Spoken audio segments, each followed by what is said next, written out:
Alors, je m'appelle Frédéric Noël, j'ai 42 ans, je suis agent aux espaces verts de la mairie de Tex-Noyalo. J'ai fait une formation de 3 jours avec le CNFPT à Vannes, où on présentait un petit peu voilà, ce qu'était le compostage. Et en parallèle, suite à ça, j'ai fait une formation aussi sur la gestion du sol sur Combourg, qui me paraissait très intéressante aussi au vu du travail de compostage.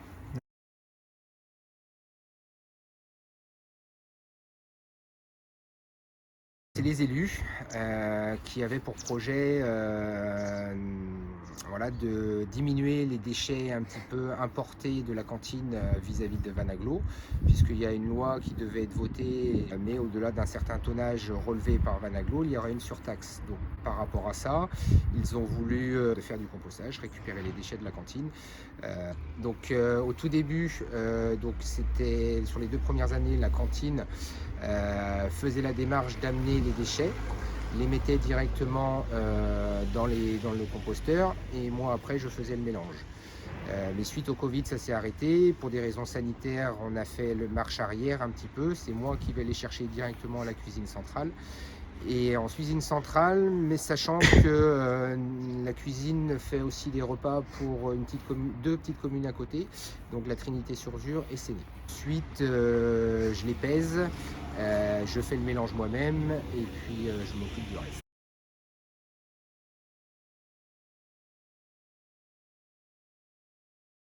Alors, lors de la première phase, le problème a été beaucoup les odeurs et un déséquilibre un petit peu du compostage. Parce que donc, la cuisine venait amener les bacs, donc des fois on en avait 5, des fois on en avait 15, donc elle mettait tous les bacs en même temps dans le compost, et derrière moi je devais équilibrer avec le broyat, les feuilles, etc. Sauf qu'on s'est retrouvé très très vite sous une forme de millefeuille, où nous avions la pâte et puis le broyat. Donc de grosses odeurs, un gros déséquilibre, beaucoup d'asticots qui sortaient de là, qui grouillaient, et beaucoup de jus aussi. Et c'était assez désagréable.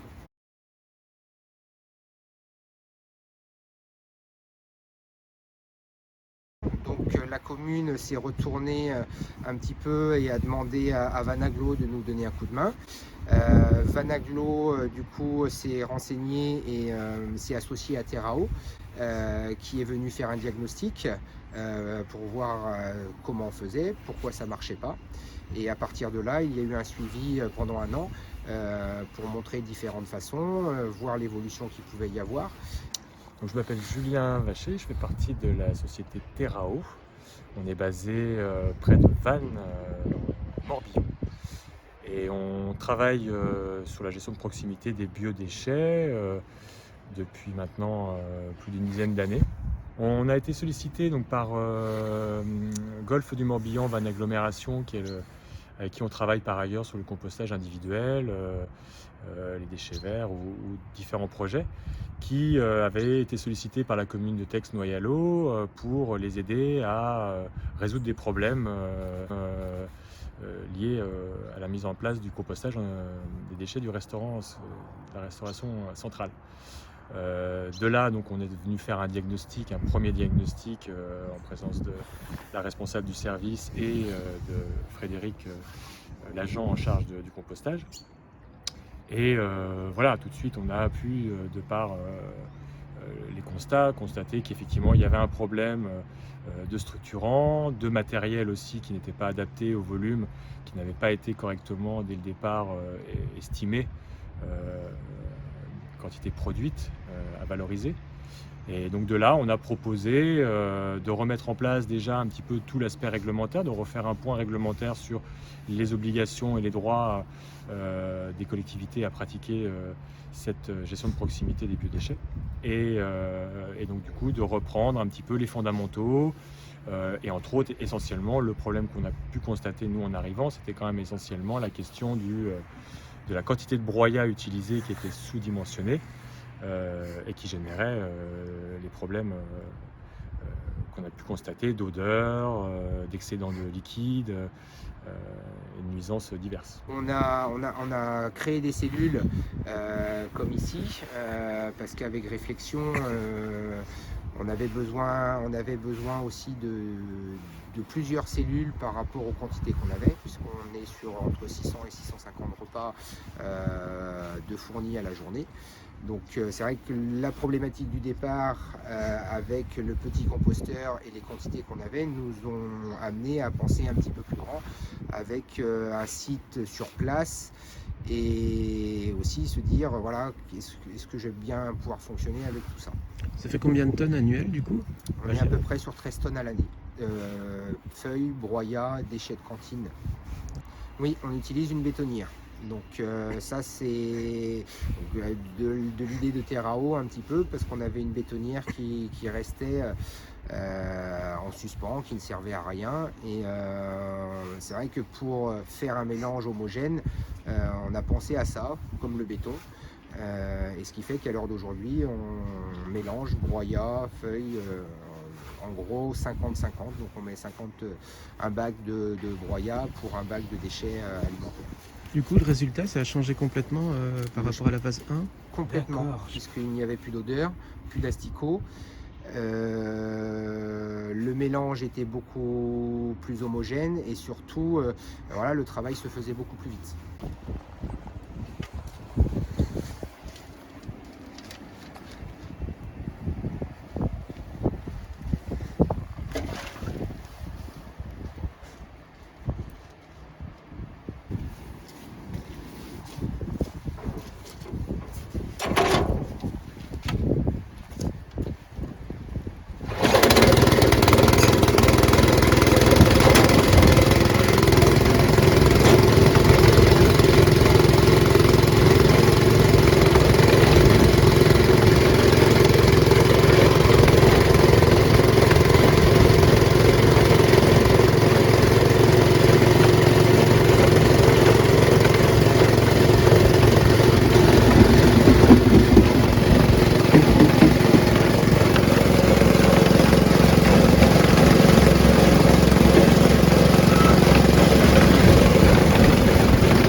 Phase 2, on a réfléchi un petit peu à comment améliorer tout ça, parce qu'il y avait beaucoup de travail manuel, il fallait retourner à la fourche, donc on a voulu mécaniser un petit peu les choses.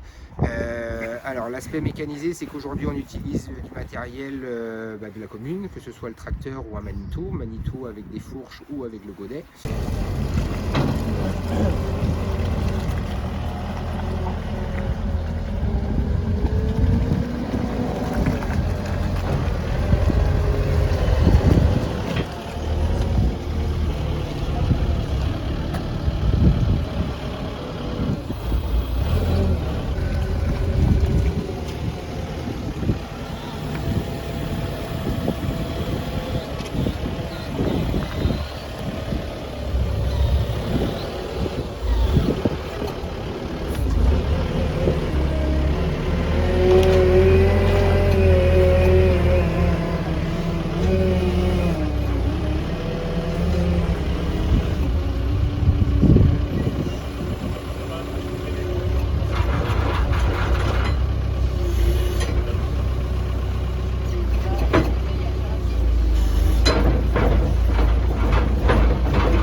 Je notais vraiment les quantités et au fur et à mesure, à partir de cette année, je me suis posé la question pour essayer de réduire les coûts aussi de gaspillage, puisqu'au niveau de la cantine, il y a quand même une personne qui suit le gaspillage alimentaire. Donc on est passé sur des petites assiettes un certain temps pour éviter d'avoir des grandes assiettes et des grands gaspillages. Donc les enfants ont le choix à l'heure d'aujourd'hui.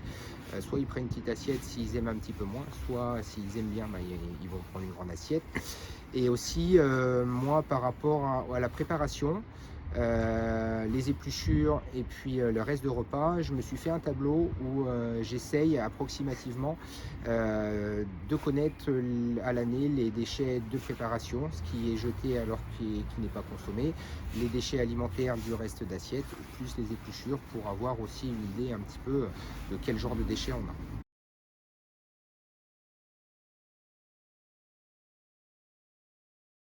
Même si l'année dernière ça a été tronqué avec le Covid, donc on a une température et c'est la première année où je l'ai totalement.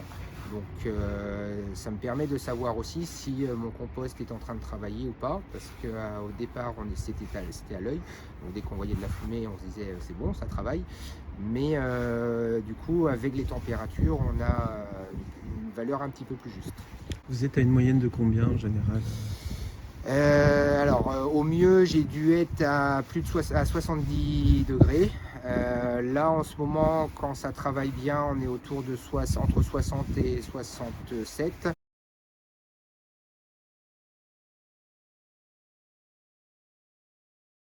Alors pour moi, il y a deux sessions, on va dire deux saisons. Il y a la saison été et la saison d'hiver. Donc la saison d'hiver, on sait que c'est un temps humide, donc il y a moins d'apport d'eau. Justement, il faut faire même presque un petit peu plus attention. Par contre, sur l'été, je suis à un apport très régulier. Ça peut être une fois à chaque apport, selon la température, selon si le compost est sec aussi. Sachant qu'en général, quand je nettoie ma bétonnière, je mets un arrosoir, voire un arrosoir et demi, et tout ça est intégré directement dans l'apport du compost. D'accord. Vous avez vu des différences quand vous ameniez, quand vous retournez plus régulièrement? C'est quoi la grosse différence par rapport à la phase 1? Le souci, c'est que le compost a tendance à se tasser. Donc, comme on dit, il faut de l'air, il faut de l'eau. Donc, je pars du principe où il faut de l'air, donc j'essaye d'aérer le plus régulièrement possible. Et c'est vrai qu'en général, le matin, des fois, je prends 10 minutes, un quart d'heure pour aller retourner, pour éviter ce tassement. Et puis, parce que c'est aussi compliqué des fois et lourd si c'est pas fait régulièrement.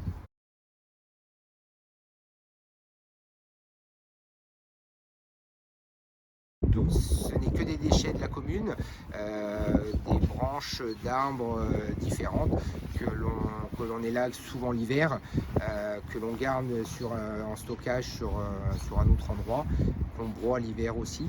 Et derrière, en fonction de nos besoins, on en rapporte. Donc c'est du broyat aussi qu'on utilise sur nos plates-bandes quand il y a besoin pour nos plantations.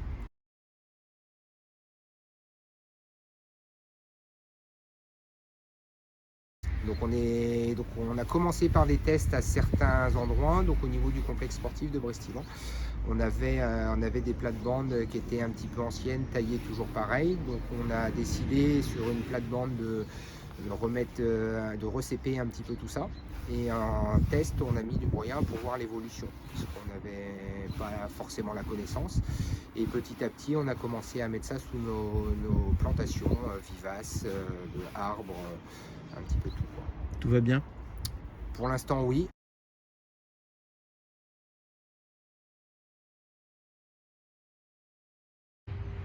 Pour moi, ça me paraît difficile de ne pas avoir un référent de site. Pour moi, la définition du référent de site, c'est quelqu'un qui déjà a été formé.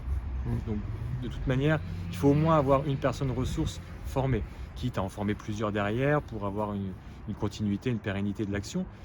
Pour nous, le référent de site, déjà, au-delà du titre, mais ça reste valorisant. Et que là, demain, Frédéric s'en va dans un autre service ou une autre commune, il emmènera avec lui des compétences. Donc, Ça pour nous c'est quand même aussi quelque chose d'important pour la suite. Et ensuite, c'est important de leur donner un statut, entre guillemets, et un peu différent, même si pas supérieur, mais un peu différent des autres agents. C'est une sorte de reconnaissance aussi du travail accompli à ce niveau-là. Certes, nous, en tant que maître composteur, en capacité de superviser ou d'accompagner ou de pouvoir répondre à des questions ponctuellement, mais on est sur un territoire beaucoup plus large, on n'est pas là au quotidien, donc c'est important d'avoir vraiment quelqu'un de formé et capable d'aller chercher l'information. Parce que être formé, c'est pas tout savoir. Donc, il est capable aussi de m'appeler, il est capable aussi d'appeler des personnes ressources pour pouvoir s'améliorer et pérenniser l'action.